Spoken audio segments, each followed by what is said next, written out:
Welcome back to the channel, everybody. It's Jacob Reid coming at you guys with a new video here today on Madden 19, and it's just this might be a mini series here on the channel where I just kind of walk you through some of the things that I do in the off season to just kind of show you guys how to maximize your off season and get everything done the way that you want to. So this one's going to be a real quick video on off season, basically stage 1, which is the re-sign period, as you can see in the top left there, off season re-sign period. Now, I already went ahead and re-signed or cut all the players that I needed to, but I'm going to go through kind of what I do to start off the team and just kind of make things easier on myself. So first and foremost, what I do, when you reach this point, all of your practice squad players will have been re-signed to your team. So the first thing that I do is I go through my team and I simply cut any practice squad players that I don't want or that I don't plan on keeping for the next season or won't be able to go on my practice squad the next season. So you'll just do that by going to your roster.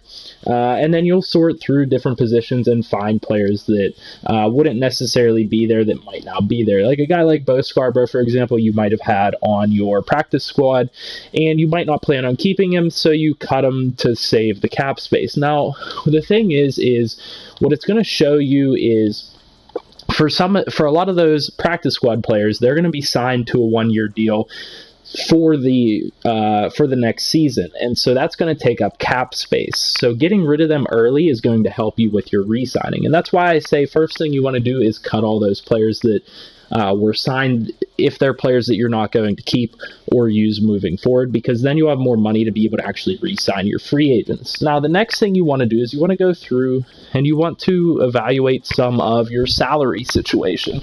And you want to just kind of see, like, not only in this phase do you want to re-sign your players and everything, but you want to go into free agency knowing what you need and knowing what you plan on doing. So with my team here, I actually, once I transferred over to the next season, I was over the cap space. So what I had to do was I had to cut a lot of players in order to free up cap space, and that's what you'll see here on my team. I am down to 45 out of 75 players. So before I ever even hit free agency, I have an idea of what positions I need, where I'm going to need to sign, and everything like that. So generally speaking, what I try and do is I just try and cut players that don't have a massive cap penalty if I do cut them. So the way you're going to see that is you go up here to the Manage tab, the My Team section here, and then you just go down to salaries, and it's going to bring up a roster type view, but it's going to sort it by salary, and you're going to be able to see the breakout of everything salary wise for your team. So for example, what's going to happen here is we are now on to the 2020 off season, and it'll be the 2020 season.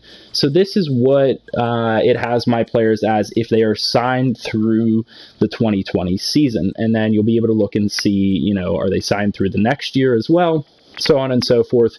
Who am I going to have to sign next year? So for example, I have Christian McCaffrey for this season coming up, but I'm going to have to re-sign him coming the next year. So it also allows you to kind of get an idea of, you know, who are you going to have long term, and maybe you need to address some of those positions in free agency. Say, I don't think I'm going to be able to afford Christian McCaffrey, then I'm going to say, okay, maybe I want to sign his replacement now in free agency or draft his replacement so I can develop him and he'll be ready by the time it rolls around. So this is all just part of being prepared for free agency week 1 and getting yourself lined up for where you want to be. Now, the way that you can tell whether they're going to have a cap penalty or not is the difference between the total contract and the bonus. So the bonus is guaranteed money, and if you cut a player, the bonus is the amount that's going to be your salary cap penalty. So if I were to cut Kawan Short, for example, if I went in and I hit release, it's going to tell me that I have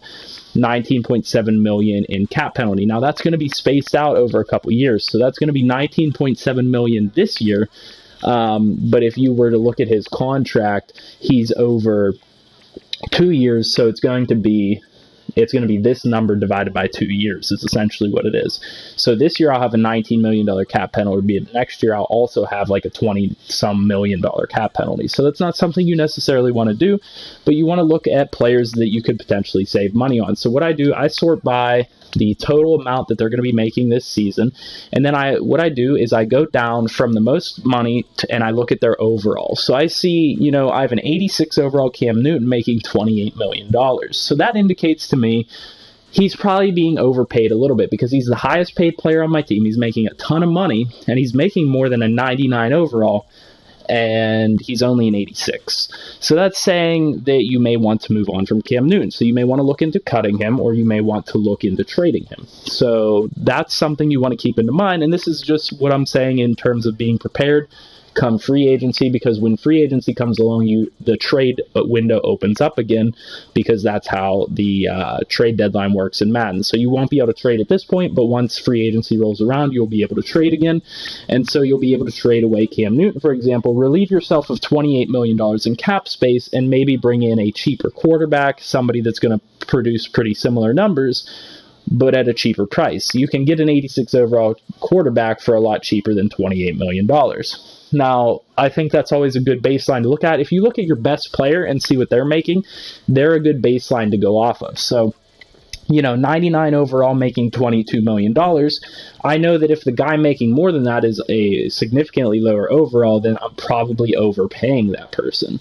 But then if I move down to Kawan Short, for example, he's not quite the same overall. He's a lower overall, similar to Cam Newton, but he's making quite a bit, about $4 million less than Luke Kuechly. So that's a little bit more reasonable than the Cam Newton contract. But the other thing that I like to look into this is age. So, you know that players really start to decrease as they hit 30. So now that he's 31, he's going to keep going down, and I owe him $20 million over the next 2 years.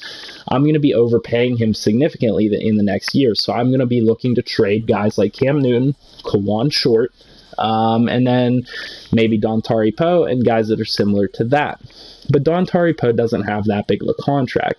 Now, there are players that I did go to cut that had significant cap space, and I can actually show you guys a couple.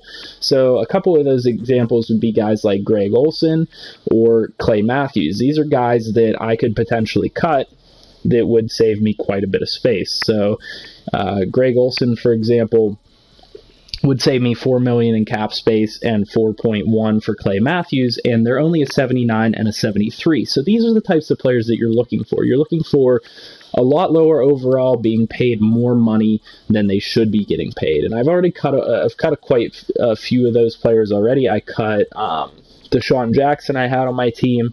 I had a couple defensive linemen that were making significantly more than they should have been. But I might be considering hanging on to guys like Clay Matthews and Greg Olsen. It just kind of depends. So that's how I look at these things. That's how you want to kind of prepare yourself for free agency. You want to try and look at the amount of money they're making versus their age versus their overall, and make a judgment call in your mind if it's worth it to keep that person or if it's worth it to go out and find a replacement for them. So as you see, I have 47 people on my team, but I managed to get up to $30 million in cap space by cutting a lot of those players, and none of them were that significant to the team. So if you go ahead and look at my roster, I kept my entire offensive line intact here. Tight end, I'm looking at addressing probably in free agency or the draft, and I could go ahead and get rid of Olsen to save a couple more million in cap space if I wanted to. My receiving core is intact. My entire offense pretty much is still intact. So I didn't really lose anybody. I lost some depth. I lost some guys that were lower overalls and weren't starting on the team anyway, but were just being paid too much money. So you do want to take some time and put in the attention into the salaries tab here. It'll take you 5 to 10 minutes, not even that, to go through and just say, okay, sort by salary for the next season. How much are they going to be making? This person might be making more than they're worth. A perfect example, like I said, is Cam Newton, a guy that's making $28 million for only an 86 overall. And then you easily compare him to Luke Kuechly, who's a 99 making $22 million. So it's quite a big difference there. Something definitely worth considering, and what I would say would be your best bet in terms of starting off your offseason the correct way. Free up salary cap and give yourself a position to kind of do whatever you want going to free agency week 1. So going into free agency week 1, I managed to cut a bunch of people and get $30 million in cap space. That's enough to get a couple good players to supplement this already pretty good roster that I have going for me here. So that's pretty good. And I really didn't lose anybody significant. I need some defensive linemen, but I can address that in the draft. And the defensive linemen that I lost, they were like 78, 79 overalls, getting paid like $5 million a year. So it really wasn't worth hanging on to them. The benefit of keeping those players wasn't significant enough for me to continue to pay them the amount of money that I was going to pay them. I'm going to go ahead and check the comments here real quick.